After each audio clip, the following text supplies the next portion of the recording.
कहानी की शुरुआत होती है एक खामोश और उदास घर से, जहां बिल नाम का लड़का अपने छोटे भाई जॉर्जी के लिए कागज की एक नाव बना रहा था। अगले ही पल जॉर्जी अपना चमकदार पीला रेनकोट पहनकर बाहर बारिश में निकल गया। बाहर सड़क पर जॉर्जी खुशी के मारे अपनी नाव को पानी के बहाव में छोड़कर उसके साथ साथ दौड़ने लगा, लेकिन बारिश का पानी बहुत तेज था। जॉर्जी भागने में इतना खो गया कि एक बैरिकेड से टकराकर गिर पड़ा। इसी बीच उसकी नाव सीधे रास्ते के एक गहरे गटर के अंदर समा गई। जॉर्जी ने घबराते हुए उस गटर के अंधेरे छेद के अंदर झांका। तभी अचानक उस सन्नाटे को चीरते हुए दो चमकदार और पीली आंखें दिखाई दी। अगले ही पल उस गंदे नाले से पेनीवाइज का भयानक चेहरा बाहर निकला। ये देखकर जॉर्जी डर के मारे पीछे हटा। पेनीवाइज ने उसकी नाव आगे बढ़ाई और मुस्कुराकर उसे अपना हाथ आगे बढ़ाने को कहा। जैसे ही जॉर्जी ने अपना हाथ अंदर डाला, उसने अपने आरी जैसे नुकीले दांत निकाले। एक ही झटके में उसने जॉर्जी का पूरा हाथ चबा डाला। सड़क का पानी पल भर में खून से लाल हो गया। जॉर्जी एक हाथ के सहारे रेंग कर भागने की कोशिश करने लगा, लेकिन गटर से एक लंबा और खौफनाक हाथ बाहर निकला। उसने जॉर्जी को अपने पंजे में जकड़ा और घसीटकर उस अंधेरे नाले के अंदर खींच लिया, और इसी के साथ उस सड़क पर सब कुछ शांत हो गया। जॉर्जी के गायब हुए पूरे अब 8 महीने बीत चुके थे, लेकिन उसका कहीं कोई अता पता नहीं था। तभी हम एक सुनसान फार्म में माइक नाम का एक सीधा साधा लड़का बंदूक लिए खड़ा देखते हैं। उसके पिता उसे सामने बंधी एक बेबस भेड़ को गोली मारने के लिए कहता है, लेकिन माइक का दिल नहीं मानता और वह डर के मारे ट्रिगर नहीं दबा पाता। गुस्से में आकर उसके पिता उसके हाथ से गन छीनकर खुद भेड़ को शूट कर देते हैं और माइक को डांटते हुए कहता है, इस बेरहम दुनिया में जिंदा रहना है तो कमजोर होना छोड़ना होगा। दूसरी तरफ शहर के स्कूल में एग्जाम्स का आखिरी दिन खत्म हो चुका था और सभी बच्चे समर वेकेशन की खुशियां मना रहे थे। इसी भीड़ में बिल भी अपने दोस्तों के साथ था, जो अब भी बात करते समय थोड़ा हकलाता था। बिल के दोस्तों को लगता था कि उसका भाई जॉर्जी अब तक मर चुका होगा, लेकिन बिल को यकीन था कि जॉर्जी जिंदा है और उसे किसी ने किडनैप किया है। तभी वहां हेनरी नाम का एक बुली लड़का अपने गुंडे दोस्तों के साथ आ जाता है और बिल के हकलाने का मजाक उड़ाने लगता है। बिल हिम्मत दिखाकर कहता है, हमें तंग करना बंद करो। हेनरी गुस्से में उसे मारने आगे बढ़ता है, लेकिन तभी उसकी नजर पास ही खड़े एक पुलिस ऑफिसर पर पड़ती है, जो असल में उसी का सख्त पिता था। अपने पिता को देखते ही हेनरी डर जाता है और तुरंत वहां से भाग निकलता है। उधर स्कूल के वॉशरूम में बेवर्ली नाम की एक अकेली लड़की को कुछ मतलबी लड़कियां घेर लेती हैं और उस पर कचरे का गंदा पानी फेंकने की कोशिश करती हैं, लेकिन बेवर्ली अन वक्त पर अपना बैग आगे करके खुद को बचा लेती है। जब वह परेशान होकर स्कूल से बाहर निकलती है तो उसे बेन नाम का एक सीधे स्वभाव का लड़का मिलता है। ज्यादा वजन होने की वजह से सब बेन का मजाक उड़ाते थे, लेकिन बेवर्ली उससे बहुत तमीज और प्यार से बात करती है। यह देखकर बेन के दिल में बेवर्ली के लिए एक खास जगह बन जाती है, पर वह अपनी फीलिंग्स को छुपा लेता है। स्कूल से घर लौटने के बाद बिल अपने दोस्तों को इकट्ठा करता है। वह उनसे कहता है कि शहर का सीवरेज सिस्टम आपस में जुड़ा हुआ है और सभी नाले जाकर ब्लैक वॉश नाम की एक डरावनी और सुनसान जगह पर मिलते हैं। बिल को शक था कि जॉर्ज बहकर वहीं गया होगा। उसके दोस्त वहां जाने से बहुत डरते हैं, खासकर एडी, जो अपनी बीमारी की वजह से हमेशा दवाइयां लेता रहता था, लेकिन बिल की जिद के आगे सब मान जाते हैं। दूसरी तरफ बेन स्कूल खत्म होने के बाद अकेले लाइब्रेरी जाता है, क्योंकि उसे इतिहास की किताबें पढ़ना पसंद था। वहां वह इस शहर के पुराने इतिहास के पन्ने पलटता है तो उसे पता चलता है कि यहाँ सालों से अजीबोगरीब ढंग से बच्चे गायब हो रहे हैं। अचानक उसे लाइब्रेरी के बेसमेंट से एक जलता हुआ लाल गुब्बारा तैरता हुआ दिखाई देता है। बेन जैसे ही नीचे जाता है, उसे एक बिना सिर वाली लाश अपनी तरफ भागती हुई दिखती है, जो असल में पेनीवाइज का ही एक रूप था। बेन डर के मारे वहां से चीखता हुआ बाहर भागता है। पुस्तकालय से भागने के बाद बेन का सामना रास्ते में फिर से उसी बुली लड़के हेनरी और उसके गैंग से हो जाता है। हेनरी अपने पिता का गुस्सा बेन पर निकालने के लिए उसे एक सुनसान पुल के पास घेर लेता है। वह चाकू निकालकर बेन के पेट पर अपना नाम कुरेदने की कोशिश करता है। बेन दर्द से छटपटाता है और अपनी पूरी ताकत लगाकर हेनरी को धक्का देता है और पुल के नीचे झाड़ियों में लुढ़क जाता है। उसी वक्त बिल और उसके दोस्त साइकिल से उसी रास्ते से गुजर रहे होते हैं। वे झाड़ियों में घायल पड़े बेन को देखते हैं और तुरंत उसकी मदद के लिए आगे आते हैं। वे बेन को उठाकर पास की एक दुकान पर ले जाते हैं, जहां उसकी मरहम पट्टी की जाती है। इसी दुकान के बाहर उन्हें बेवर्ली भी मिलती है, जो बेन की हालत देखकर परेशान हो जाती है और उनकी मदद करती है। यहीं पर इन सभी अकेले और सताए हुए बच्चों का एक ग्रुप बनता है, जिसे वे आगे चलकर द लूजर्स क्लब कहते हैं। कहानी का रुख वापस माइक की तरफ मुड़ता है, जो अपने पिता के कहने पर शहर के एक पुराने बूचड़ खाने में मीट की डिलीवरी करने जाता है। जैसे ही वह उस सुनसान जगह के पिछले दरवाजे पर पहुंचता है, उसे अंदर से लोगों के रोने और चीखने की आवाजें सुनाई देती हैं। माइक जैसे ही दरवाजे के छेद से अंदर झांकता है, उसे कई जले हुए हाथ दरवाजे को पीटते हुए नजर आते हैं, जो बाहर निकलने की कोशिश कर रहे थे। तभी उन हाथों के बीच से पेनीवाइज का खौफनाक चेहरा चेहरा बाहर आता है। माइक डर के मारे अपनी साइकिल छोड़कर वहाँ से भाग खड़ा होता है। उधर एडी, जो अपनी माँ के दिए डर की वजह से हर वक्त हाथ में अस्थमा का इनहेलर रखता था, एक सुनसान रास्ते से गुजर रहा होता है। रास्ते में उसे एक पुराना और खंडहर मकान दिखाई देता है। अचानक उस घर के सामने एक बेहद बीमार और कोट से सड़ चुका इंसान उसकी तरफ रेंगता हुआ बढ़ता है। वह कोई और नहीं बल्कि पेनीवाइज ही था, जो एडी के बीमारी वाले डर का फायदा उठा रहा था। एडी डर के मारे चीखता हुआ वहाँ से भागता है। इसी बीच बिल अपने घर के बेसमेंट में जाता है। वहाँ अचानक पानी भरने लगता है और उसे पानी के बीच अपना छोटा भाई जॉर्ज खड़ा हुआ दिखाई देता है। जॉर्ज बिल से कहता है, भैया अगर तुम मेरे साथ आओगे तो तुम भी तैरोगे। बिल रोते हुए जैसे ही जॉर्ज के पास जाता है, जॉर्ज का चेहरा अचानक बदल जाता है और पानी के अंदर से पेनीवाइज निकलकर बिल पर झपटता है। बिल किसी तरह बेसमेंट से ऊपर भागकर अपनी जान बचाता है। दूसरी तरफ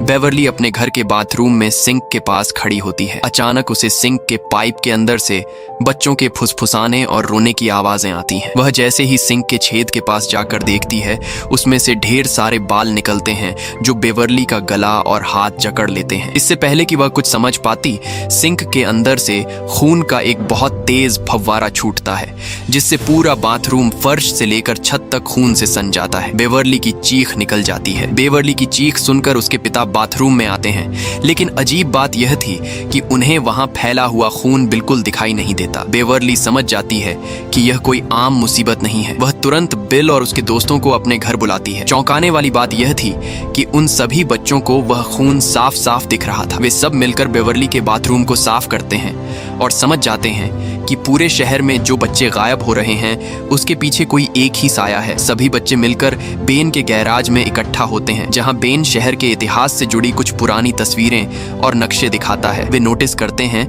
कि शहर में हर 27 साल में अचानक भयानक हादसे होते हैं और बच्चे गायब हो जाते हैं। तभी अचानक उनका स्लाइड प्रोजेक्टर अपने आप चलने लगता है। स्क्रीन पर बिल के परिवार की पुरानी तस्वीरें आने लगती हैं और धीरे धीरे बिल की माँ के चेहरे की जगह पेनीवाइज का खौफनाक चेहरा सामने आ जाता है। अगले ही पल पेनीवाइज स्क्रीन से निकलकर एक विशाल आकार में उनके सामने आ धमकता है। सब डर के मारे चीखने लगते हैं, लेकिन बेवर्ली हिम्मत दिखाकर गैराज का दरवाजा खोल देती है, जिससे रोशनी अंदर आते ही वो शैतान गायब हो जाता। अब बच्चों को पूरा यकीन हो चुका था कि वह जोकर शहर के गंदे नालों के रास्ते काम करता है और उन सभी नालों का केंद्र वही पुराना खंडहर मकान है जहां एडी ने उस बीमार इंसान को देखा था। बिल अपने भाई जॉर्ज को बचाने की जिद में अकेले ही उस घर की तरफ निकल पड़ता है। उसे अकेला न छोड़ने के लिए बाकी दोस्त भी उसके पीछे पीछे आ जाते हैं। बिल, एडी और रिची उस डरावने घर के अंदर कदम रखते हैं, जबकि बाकी दोस्त बाहर पहरा देते हैं। घर के अंदर जाते ही तीनों बच्चे अलग अलग कमरों में फंस जाते हैं। रिची को एक कमरे में बंद कर दिया जाता है, जहाँ चारों तरफ डरावने जोकर के पुतले रखे थे और पेनीवाइज उस पर हमला कर देता है। दूसरी तरफ पेनीवाइज एडी को एक ऊंचे टेबल से नीचे फेंक देता है,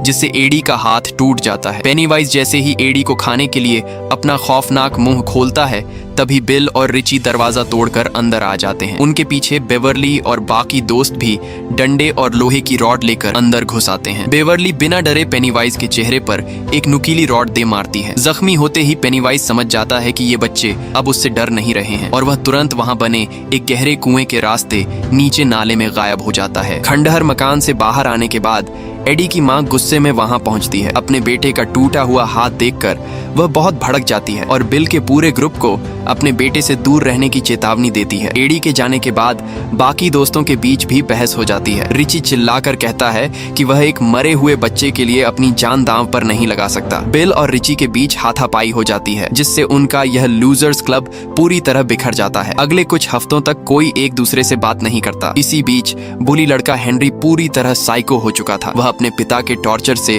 तंग आ चुका था। अचानक उसे गटर के अंदर से पेनीवाइज की आवाजें सुनाई देने लगती हैं। पेनीवाइज उसे उकसाता है और उसे एक धारदार चाकू भेजता है। नफरत और पागलपन में आकर हेनरी अपने ही सोते हुए पिता का कत्ल कर देता है। अब वह पूरी तरह पेनीवाइज के वश में आ चुका था, जिसका अगला मकसद उन सभी बच्चों को मारना था। उधर बेवर्ली के घर पर उसका सामना उसके जालिम पिता से होता है, जो उस पर हमला करने की कोशिश करते हैं। बेवर्ली खुद को बचाने के लिए सिंक के ढक्कन से से अपने पिता के सिर पर वार करती है और वे वहीं बेहोश हो जाते हैं। लेकिन जैसे ही बेवर्ली पीछे मुड़ती है, वहां पेनीवाइज खड़ा था। वह बेवर्ली को हवा में उठाता है और उसे सम्मोहित करके अपने साथ नीचे गटर के साम्राज्य में किडनैप करके ले जाता है। जब बिल को पता चलता है कि बेवर्ली गायब हो चुकी है और उसके घर की दीवार पर खून से लिखा है कि तुम भी तैरोगे, तो वह तुरंत अपने सभी दोस्तों के पास जाता है। बेवर्ली को बचाने के लिए रिची, बेन, स्टेन, माइक और एडी अपने सारे गिले शिकवे भूलकर फिर से एक हो जाते हैं। वे अपनी अपनी साइकिल उठाते हैं और हथियार लेकर सीधे उसी खंडहर मकान के अंदर बने उस गहरे कुएं के पास पहुंच जाते हैं जहां से पेनीवाइज का रास्ता शुरू होता था। तभी बच्चे रस्सी के सहारे उस गहरे कुएं से नीचे उतरते हैं। जैसे ही वे आखिरी छोर पर पहुंचते हैं, अचानक उन पर साइको हो चुके हेनरी का हमला होता है। हेनरी पूरी तरह पागल हो चुका था और माइक को जान से मारने की कोशिश करता है। एक लंबी हाथापाई के बाद माइक हिम्मत दिखाता है और हेनरी को धक्का देकर उसी गहरे कुएं के अंदर गिरा देता है, जिससे हेनरी सीधे नीचे पत्थरों पर जा गिरता है। हेनरी से निपटने के बाद बच्चे आगे बढ़ते हैं और गटर के बिल्कुल बीचों बीच बने पेनीवाइज के मुख्य ठिकाने पर पहुंचते हैं। वहां का नजारा देखकर उनके रोंगटे खड़े हो जाते हैं। शहर के जितने भी बच्चे गायब हुए थे, उन सब की लाशें और उनके खिलौने हवा में एक बड़े चक्र की तरह तैर रहे थे। उन्हीं लाशों के बीच बेवर्ली भी बेहोश होकर हवा में तैर रही थी। बेन तुरंत आगे बढ़कर बेवर्ली को नीचे उतारता है और उसे चूम कर उसका सम्मोहन तोड़ता है, जिससे बेवर्ली को होश आ जाता है। तभी बिल को अंधेरे से बाहर आता हुआ उसका छोटा भाई जॉर्ज दिखाई देता है। जॉर्ज का एक हाथ कटा हुआ था और वह रोते हुए बिल से कहता है कि वह इतने दिनों से उसका इंतजार कर रहा था। बिल भावुक हो जाता है, लेकिन वह गौर करता है कि जॉर्ज की आंखें इंसानी नहीं बल्कि पीली और खौफनाक हैं। बिल समझ जाता है कि यह जॉर्ज नहीं बल्कि पेनीवाइज का बुना जाल है। बिल रोते हुए जॉर्ज के माथे पर गन से गोली मार देता है। गोली लगते ही जॉर्ज का शरीर तड़पने लगता है और वह अपने असली रूप यानी खूंखार जोकर पेनीवाइज में बदल जाता है। पेनीवाइज उन सभी बच्चों पर एक साथ हमला कर देता है। वह कभी मकड़ी बनता है तो कभी उनके सबसे बुरे सपनों का रूप लेता है। वह बिल को दबोच लेता है और बाकी बच्चों से कहता है, अगर तुम बिल को मुझे सौंप दो तो मैं तुम सबकी जान बख्श दूंगा। लेकिन इस बार लूजर्स क्लब टूटने वाला नहीं था। रिची चिल्लाकर कहता है, अब हम तुझसे नहीं डरते। सभी बच्चे मिलकर लोहे की रॉड, डंडों और पत्थरों से पेनीवाइज पर टूट पड़ते हैं। जैसे जैसे बच्चों के दिल से डर गायब होने लगता है, पेनीवाइज की ताकत कम होने लगती है। वह कमजोर पड़ने लगता है और उसका शरीर टूटने लगता है। अपनी हार सामने देखकर पेनीवाइज पीछे हटता है